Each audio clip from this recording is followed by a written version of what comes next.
하이 여러분 안녕하세요. 저는 일본을 소개하는 도시가이로입니다. 이 영상에서는 2024년 일본에서 발생하고 있는 외국인 가격 상황을 알려드리겠습니다. 근양, 일본은 2024년 2월에만 278만 명의 여행자를 맞이해 2019년 2월에 비해 107.1%로 경이적인 증가를 기록하는 등 외국인 관광객의 급증을 눈앞에 두고 있습니다. 이는 팬데믹이 시작된 이후 월간 최고 수치입니다. 그러나 이러한 관광붐 속에서 외국인 관광객을 타겟으로 한 고가의 상품의 출현에 유의해야 할 주의점이 있습니다. 그래서 최근 약 10년간의 일본의 현상에 대해 자세히 조사했습니다. 놀랍게도 과거에는 외국인 전용 저렴한 외국 가격이 있었습니다. 그리고 그중 몇 가지는 아직 존재하고 있는 것으로 판명되었습니다. 또한 타이밍, 성별, 연령 등의 요소를 바탕으로 국적에 관계없이 다양한 제품과 서비스의 이중 가격 책정 사례를 발견했습니다. 이 비디오서는 중립적인 입장에서 객관적인 결과를 설명하고자 합니다. 이 비디오를 보면 무엇이 가치를 제공하고 무엇이 일본 여행 시에 주의를 기울일 필요가 있는지에 대한 통찰을 얻을 수 있습니다. 즐거운 일본 여행이 되기 위해서 꼭 끝까지 봐주세요. 이제 시작하겠습니다. 첫 번째는 경유화 현상입니다. 일본 엔화는 현재 1원으로 0.114엔의 환율입니다. 하지만 지금은 믿을 수 없지만 15년 전에는 1원으로 0.064엔으로 약 2배의 가치가 있었습니다. 그 결과 일본 여행은 외국인에게 상당히 비쌌습니다. 이에 대처하기 위해 일본에서는 철도, 항공사, 페리 등은 외국인 여행자 전용 할인 운임을 제공하고 있었습니다. 이러한 할인 중 일부는 현재도 존재하고 있기 때문에 나중 장에서 자세히 설명하겠습니다. 그러나 일본의 경기 침체, 통화 약세, 현지인들의 급여 저하로 인해 예전에는 외국인에게 고가의 일본 여행이었던 것이 지금은 상당히 저렴한 가격이 되었습니다. 예를 들어 제가 미국에 살았을 때 맥도날드의 시급은 약 21달러이었지만 일본에서는 약 7달러이었습니다. 즉 이것만 봐도 미국의 월급은 일본보다 3배나 높습니다. 그 결과 이전 일본에서는 외국인에 대해 우대 가격을 제시하고 있었습니다만 현재는 저펜 메일 패스를 비롯한 외국인 가격이 재검토되었습니다. 또한 현재는 분명히 현재의 일본인의 경제력으로는 구입이 어려운 상품도 등장하기 시작하고 있습니다. 저는 일본을 옹호하는 것은 아니지만 다른 나라에서도 같은 관행이 존재하는 것은 주목할 만합니다. 예를 들어 싱가포르의 가든스 바이 더 베이, 하와이의 다이아몬드 헤드, 태국의 와포 사원의 입장료는 현지인과 외국인의 가격을 구별하고 있습니다. 현재 일본에서는 홋카이도 니세코처럼 외국인 관광객 유입이 많은 지역에서 메뉴의 추천 상품을 강조하거나 가격을 선택적으로 올리는 등의 가격 전략으로 인해 과도한 불만을 피하려고 하고 있습니다. 그러나 미래에는 다른 나라와 마찬가지로 외국인에 대해 명확한 구별을 할 가능성이 있습니다. 업데이트가 있으면 바로 알려드릴 테니 채널 등록 부탁드립니다. 두 번째는 외국인을 위한 고가 상품입니다. 이 장에서는 외국인을 타깃으로 한 고액 상품의 구체적인 예를 3가지 소개합니다.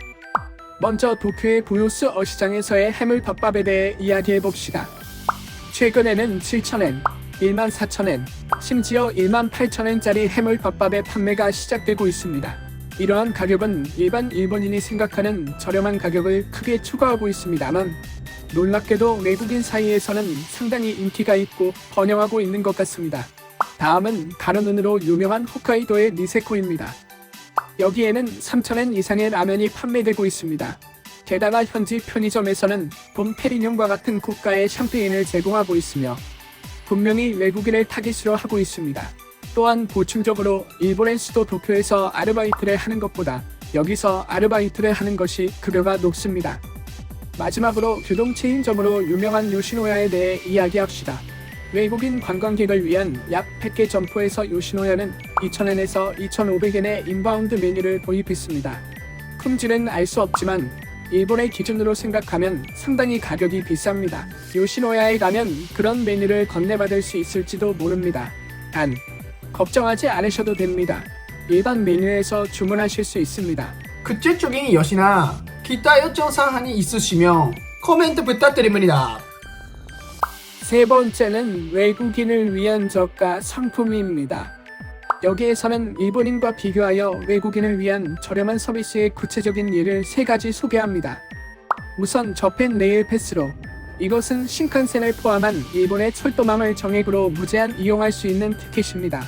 2023년 10월에 대폭적인 가격 인상이 있었지만 당신의 여행 계획에 따라서는 예산 친화적인 티켓입니다. 다음으로 웰컴 스워커와 파세모 파스포트 등의 교통계 IC 카드입니다. 이러한 카드는 대중교통 이용이 편리할 뿐만 아니라 편의점이나 슈퍼에서 지불하는 데도 사용할 수 있습니다. 또한 파세모 파스포트는 식사, 쇼핑, 호텔 숙박에서 이용할 수 있는 쿠폰이 포함되어 있습니다. 그러나 이전 동영상에서 설명했듯이 반도체 부족의 영향을 받고 있으며 일부 지역에서만 판매되고 있습니다. 자세한 내용은 이전 동영상에서 설명하고 있으니 관심 있으신 분은 확인해보세요. 마지막으로 간사이 공항과 고베 가레 페리입니다. 일본인은 1880엔이지만 외국인은 500엔으로 탈 수 있습니다. 비행기로 오사카에 도착해서 고베에 갈 경우는 비용 대비 효과가 높은 선택지가 됩니다. 이러한 예는 단지 하나의 예입니다.